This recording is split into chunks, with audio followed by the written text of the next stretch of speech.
Halo semuanya, bagaimana kabarnya hari ini? Semoga sehat selalu dan tetap semangat ya.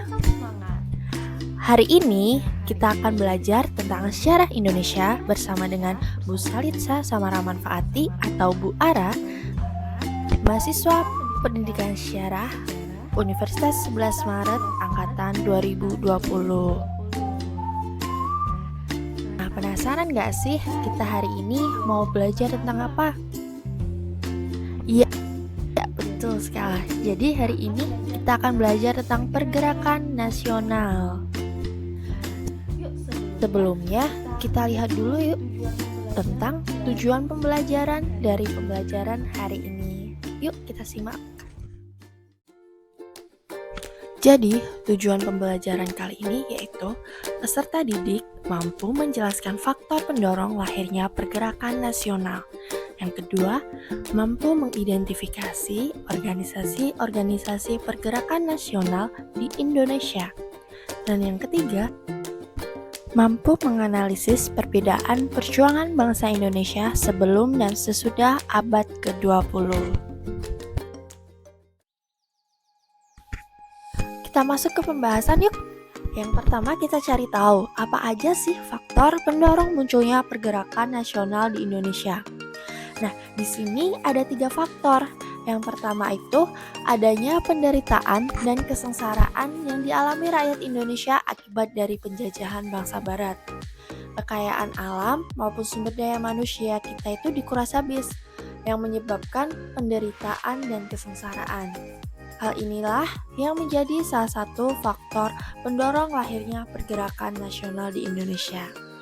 Yang kedua, adanya timbul kenangan akan kejayaan bangsa pada masa lampau. Di masa lampau, Nusantara pernah mengalami masa kejayaan loh, yaitu di masa Kerajaan Sriwijaya dan Majapahit. Kekuasaannya ini tidak hanya di wilayah Indonesia saat ini, melainkan sampai ke luar negeri. Hebat bukan?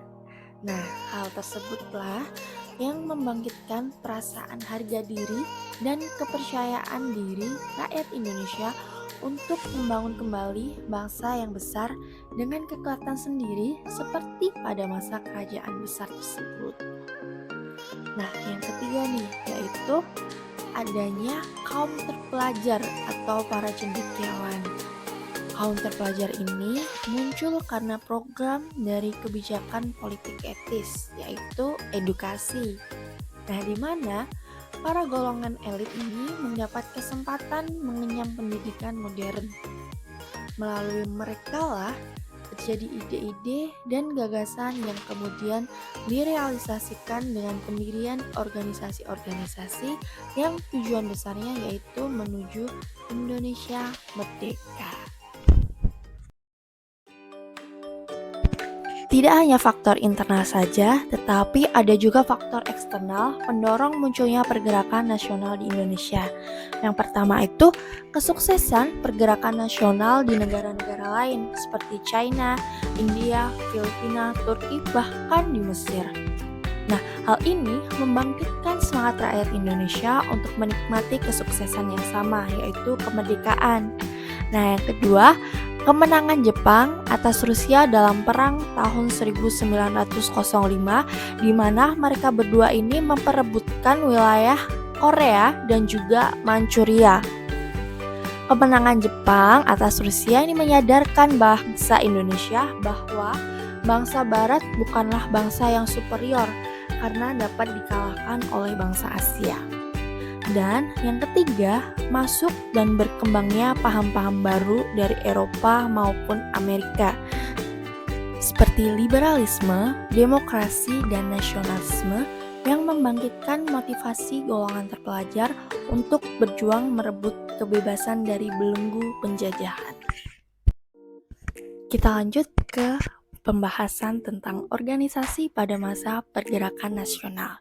Organisasi modern pertama di Indonesia sebagai pembuka di masa pergerakan nasional yaitu Budi Utomo.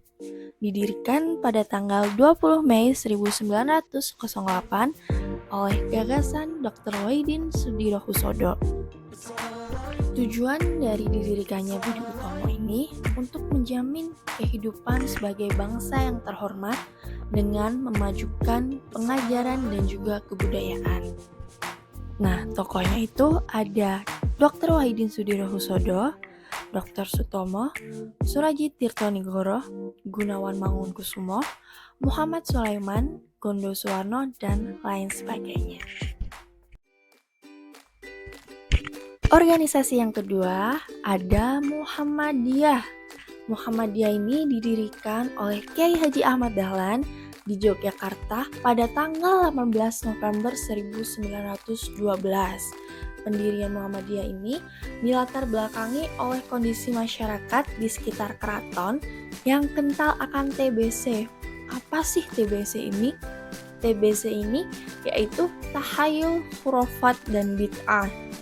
Nah, hal tersebut itu tidak sesuai dengan ajaran agama Islam yang dibawa oleh Nabi Muhammad.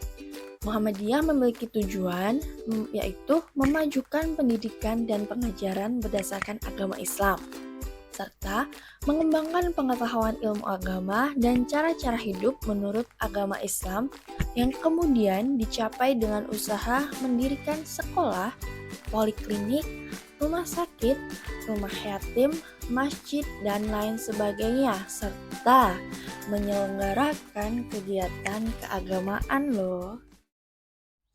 Selanjutnya ada Indis Partij yang didirikan pada 25 Desember 1912 oleh Douwes Dekker, Cipto Mangunkusumo, dan Suwardi Suryaningrat yang dikenal dengan 3 serangkai. Tujuan dari pembentukan Indis Partij ini yaitu membangun patriotisme bagi semua golongan rakyat Hindia Belanda terhadap tanah air. Indis Partij ini juga memiliki cita-cita yang disebarluaskan melalui surat kabar The Express loh, dengan semboyannya yaitu Indonesia bebas dari Belanda, Hindia untuk orang Hindia. Namun, Indis Partij tidak bertahan lama, hanya 3 bulan saja, karena nantinya mereka dibubarkan oleh Belanda dan 3 serangkai dibuang ke Belanda karena pemerintahan Belanda menganggap bahwa Indis Partij bersifat radikal dan mengganggu keamanan. Setelah membahas mengenai faktor pendorong munculnya pergerakan nasional dan organisasi massa pergerakan nasional, yuk sekarang kita bahas tentang ciri perlawanan setelah tahun 1908 atau setelah adanya kesadaran nasional. Ada 5 ciri yang berbanding terbalik dengan perlawanan sebelum tahun 1908. Yang pertama, perjuangan dipimpin atau digerakkan oleh kaum terpelajar. Yang kedua, bersifat nasional dan telah ada kerjasama antar daerah. Ketiga, memiliki organisasi yang memungkinkan adanya kaderisasi sehingga perjuangan akan terus dilakukan. Yang keempat, tidak lagi mengandalkan perlawanan fisik seperti peperangan, melainkan melalui gagasan dan juga pemikiran. Nah, yang kelima, memiliki visi dan misi yang jelas, yaitu mencapai Indonesia yang merdeka. Nah, oke, itu tadi materi yang sudah kita pelajari hari ini. Gimana? Seru bukan? Tentang masa pergerakan nasional di Indonesia. Oke. Nah, dengan kita belajar tentang masa pergerakan nasional di Indonesia, kita jadi tahu nih bahwa perjuangan melawan kolonialisme ini tidak selalu menggunakan senjata, tidak selalu melalui peperangan, tapi bisa melalui cara-cara yang lebih halus, cara-cara yang lebih tidak menimbulkan banyak korban jiwa, yaitu dengan diplomasi dan juga pemikiran yang nantinya disebarluaskan melalui media massa. Nah, di akhir pembelajaran hari ini, Bu Arah mau mengutip kata-kata dari Bung Karno, yaitu beri aku 1000 orang tua, niscaya akan kucabut Semeru dari akarnya. Dan beri aku 10 pemuda, maka akan mengguncangkan dunia.